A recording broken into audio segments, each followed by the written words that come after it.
Olá, sétimo ano, tudo bom, meus amores? O exercício que eu passei para vocês sobre a reforma, de revisão sobre a reforma protestante trazia algumas questões, mas antes de se iniciarem as questões, tínhamos enunciado um texto. A reforma protestante foi a grande transformação religiosa da época moderna, pois rompeu a unidade do cristianismo no Ocidente. No dia 31 de outubro de 1517, Martinho Lutero fixou na porta da igreja do castelo as 95 teses que criticavam certas práticas da Igreja Católica. Atualmente, luteranos de todo o mundo comemoram neste dia o Dia da Reforma Protestante. Primeira questão: quais motivos incentivaram a atitude de Martinho Lutero? Amores, o desvirtuamento da Igreja Católica, o fato de ela ter se corrompido, dela estar fazendo a venda de indulgências, de simonias, a venda de cargos eclesiásticos, de objetos considerados como sagrados, ou pelo menos ditos que eram sagrados, a venda do perdão pelos pecados, tudo isso foi um motivo primordial para incentivar a atitude de Martinho Lutero. Beleza? Vamos lá para o segundo ponto. Explique quais motivos motivaram a Igreja Católica a realizar a venda de cargos eclesiásticos. Essa segunda questão vocês podem encontrar lá na página 153 do livro didático de vocês, ainda no módulo 3, tá? No grupo 3.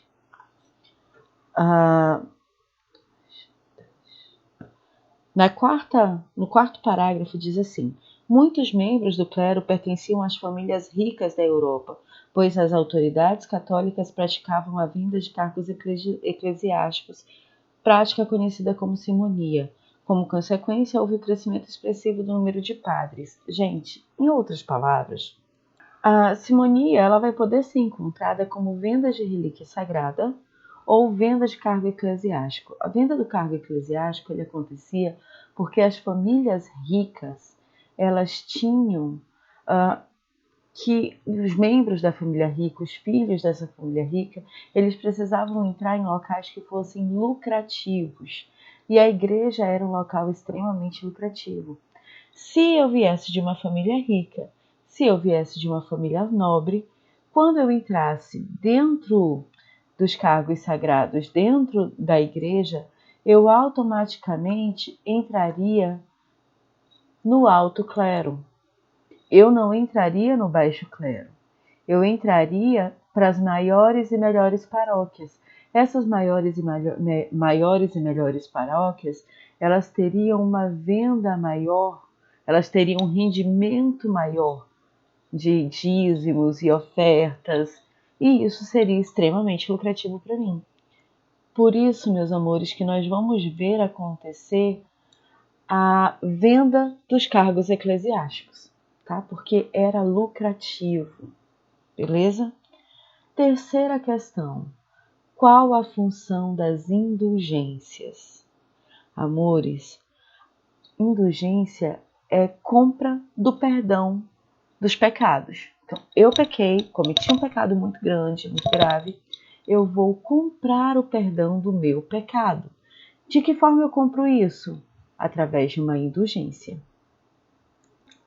Sendo assim, meus amores, indulgência é a absorvição de um pecado ou ofensa. Uma pessoa indulgente é tolerante e tem facilidade para perdoar os erros do próximo.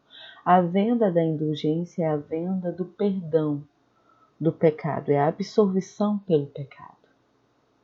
A quarta questão te pergunta o que foram as 95 teses.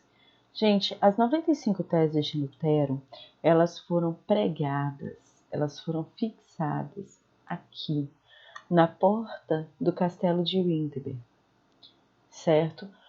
Com as 95 teses, Lutero criticava diretamente a venda de indulgências pela Igreja Católica. Com as 95 teses, Lutero ele criticava diretamente a ação da Igreja Católica, o desvirtuamento da Igreja Católica. Aqui na quinta questão a pergunta é: qual a real intenção de Lutero ao iniciar o processo da Reforma Protestante? Gente, quando Lutero inicia o processo da Reforma Protestante, a intenção dele não é, de maneira alguma, romper com a Igreja Católica. Ele quer unicamente promover a moralização do clero, fazer com que a Igreja volte aos trilhos, volte a agir conforme é a maneira correta, realmente seguindo os preceitos cristãos, sem toda a corrupção que já estava havendo dentro da Igreja, tá? Como o surgimento, sexta questão, como o surgimento da prensa de Gutenberg contribuiu para a difusão das ideias de Lutero? Olha, gente, esta é uma prensa. Como ela funcionava? Ela prensava as letras, os tipos móveis no papel. Isso fazia com que tivesse uma difusão muito mais rápida dos ideais. Digamos que era uma espécie de jornal, era uma espécie de folhetim. Então, com a prensa de Gutenberg, com esse objeto aqui, nós tínhamos a triagem, nós tínhamos muito mais materiais produzidos ao mesmo tempo. Ao invés de ficar uma pessoa copiando infinitamente amém, nós vínhamos aqui na prensa e conseguíamos fazer de uma maneira muito mais rápida a produção de vários exemplares. E essa prensa ela vai surgir no mesmo período em que Lutero vai estar contestando. Então, Lutero, quando ele faz as suas 95 teses e começa a fazer sua revolução, ele vai contar com o surgimento deste objeto que facilita a divulgação, a produção para, enfim, a divulgação dos materiais que ele estava produzindo, no caso das 95 teses. Vamos agora para a sétima questão. Como o luteranismo e o calvinismo divergem em alguns pontos. Explique quais são esses pontos em que o calvinismo e o luteranismo vão ter diferença. O calvinismo, meus amores, ele não vai ser tido como a ética capitalista, como espírito capitalista à toa, tá? Então, o calvinismo ele prega muito ferroneamente a questão do trabalho. O trabalho é o certo, o ócio é o pecado. Trabalhar está correto, não fazer nada é o pecado. Você trabalha, você é bem-sucedido, automaticamente você está predestinado à salvação. O sucesso material, ele significa que você é um ser salvo, tá? Ele trabalha com a predestinação. Por isso que nós vamos dizer que a ética protestante, calvinista, é basicamente o espírito do capitalismo. Já Lutero, por sua vez, ele vai colocar muito forte a questão da justificação pela fé e não pelas obras. Ter fé é mais importante até mesmo do que as obras, tá? Ele vai trazer a questão de você poder realmente pedir perdão pelos seus pecados e através da fé você ter o perdão e a partir daí a salvação. O Calvino já vai dizer que o sucesso material determina se você é um salvo ou se você não é um salvo. São as principais divergências entre o luteranismo e o calvinismo. Vamos para a oitava questão. O calvinismo foi extremamente importante. Esqueci de colocar aqui, desculpa, gente, foi erro meu. O calvinismo foi extremamente importante para a afirmação das práticas burguesas. Explique essa afirmação. Amores, nós voltamos para cá. Nós voltamos para essa máxima. O calvinismo, ele defendia o trabalho, ele defendia o lucro, o sucesso material. lucros, juros e competições não são mais pecados, tá? Então, isso é basicamente o espírito do capitalismo. Trabalhar, lucrar, ter juros em cima dos seus produtos, a livre competição, isso é a ética do capitalismo, isso é o capitalismo em si. Por isso que nós vamos ver que a burguesia ela vai se aproximar tanto desse modelo religioso. Oitava questão: como a Igreja Católica reagiu ao processo da Reforma Protestante? Lógico que isso vocês com certeza tiraram de letra, né? A Igreja Católica ela vai iniciar o processo de contra-reforma católica. A Igreja Católica vai iniciar o seu processo de contra-reforma.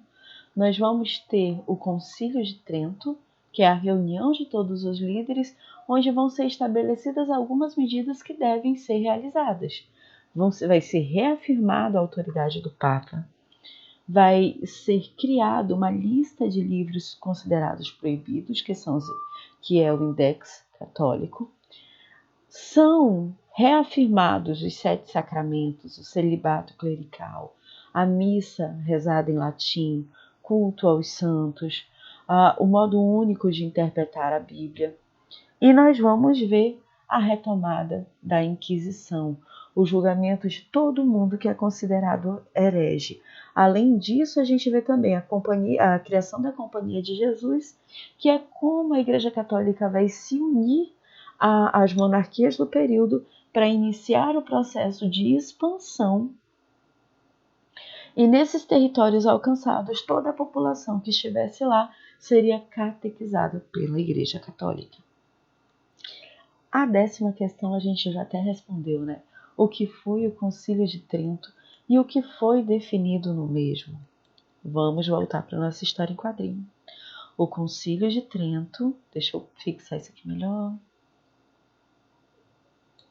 é uma reunião com os principais líderes da igreja, onde vão ser estabelecidas as medidas de como a igreja vai agir a partir daquele momento. E aí a gente vê a manutenção dos 7 sacramentos, do celibato clerical, a missa rezada em latim, o culto aos santos.